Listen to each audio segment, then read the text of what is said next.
যখন এই গোটা পৃথিবী আমাকে মেরে ফেলতে চাইছে, সরিয়ে দিতে চাইছে এই পৃথিবী থেকে, ও আমাকে বাঁচাতে চাইছে, ও আমার জীবনের নতুন সুর নিয়ে আসতে চাইছে। এই সুর ভালো না, এই মায়া ভালো না।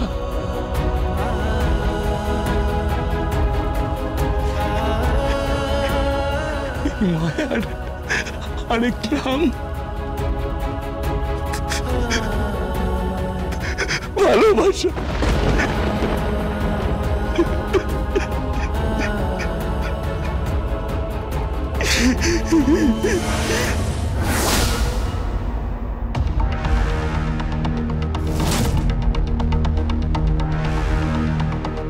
দাঁড়াও।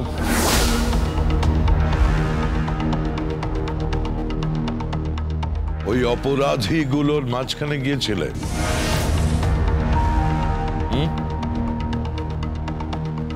আমি তোমাকে পই পই করে বলেছিলাম এই মুহূর্তে তুমি গর্ভবতী, তুমি মাতৃরূপে রয়েছ, তোমার ঘরে ঠাকুরের ছবি, বিপ্লবীদের ছবি, মনীষীদের ছবি এ সমস্ত টাঙিয়ে দেওয়া হয়েছে। বাড়ির প্রত্যেকে তোমার জন্য ভীষণ কেয়ারিং হয়ে উঠেছে। আমরা যতটা পারছি তোমার যত্ন আত্তি করছি, চেষ্টা করছি যাতে তুমি ভালো থাকো, কিন্তু তুমি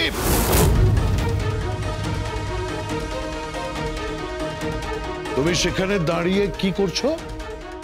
হ্যাঁ, অপরাধীদের মাঝখানে যাচ্ছ, স্ট্রেস নিচ্ছ, মারামারি করছো, লড়াইয়ের মধ্যে থাকছো, কোর্টে যাচ্ছ। এই শোনো, আমি পরিষ্কার করে বলে দিচ্ছি, আমি চাই না এই স্ট্রেস, এইসব টেনশনের এফেক্ট কোনোভাবে ওই শিশুর ওপর পড়ুক। আমি এই বাড়ির কর্তা, তুমি এগুলো করবে না। তুমি আমার কথা শোনো।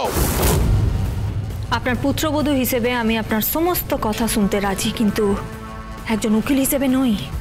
উকিল হিসেবে তুমি এই কেসটা কিচ্ছু করতে পারবে না।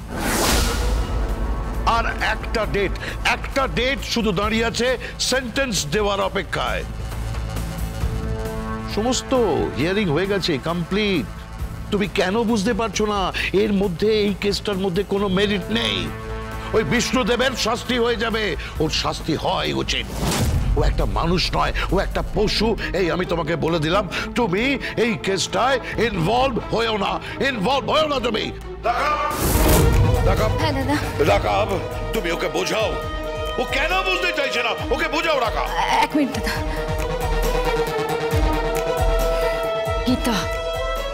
গীতা প্লিজ আমার দিকে তাকো। কি হয়েছে একটু বোঝার চেষ্টা করো। উনি যখন বলছেন তুমি এসবের মধ্যে ইনভলভ হওয়ার কি দরকার আছে গীতা? হ্যাঁ, উনি তো প্রাজ্ঞ মানুষ। কোর্ট চত্বরে তো উনি মাথা চুলটা পাকিয়েছেন। বলো, উনি যখন বলছে কেন শুনছো না গীতা? গীতা LLB সোম থেকে রবি প্রতিদিন সন্ধ্যে 6:30টায় স্টার জলসায় ও জিও হটস্টারে।